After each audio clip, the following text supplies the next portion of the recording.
पनवेल मधला हा भगवान नाना पुणेकरांनी 1919 साली सुरू केलेला पारंपरिक वाद्यांचा कारखाना। या कारखान्याला आता 97 वर्ष झाली। पुणेकरांची चौथी पिढी हा व्यवसाय सांभाळतीये।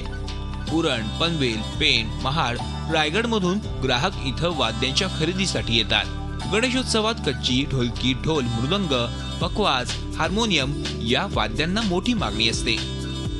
1919 पासून शॉप इथे आहे। आमच्या पणजोबांनी इथे चालू केलं, ह्याच ठिकाणी चालू केलेलं आणि त्याच्यानंतर आजोबा, बाबा, काका, आता आम्ही दोघे भाऊ इथे बिझनेस आमचा पुढे चालवतोय। गणेशोत्सवात मागणी जास्त असल्यानं वाद्य बनवणाऱ्या कारागिरांनाही उसंत नसते। या दिवसांच्यात त्यांना डबल ड्युटी करावी लागते। 40 वर्ष झाले आम्ही हे काम करतो, तबल्याचं काम करून आम्हाला आनंद वाटतो। गणपतीत जास्त काम करतो आम्ही।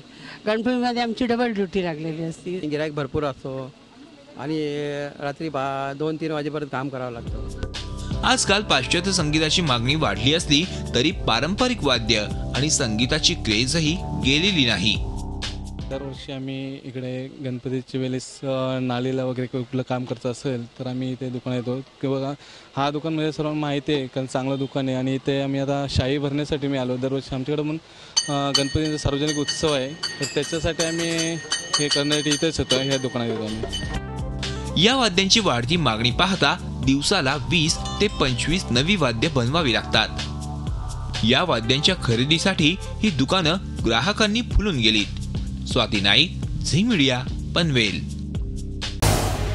झी 24 तास रहा एक पाऊल पुढे।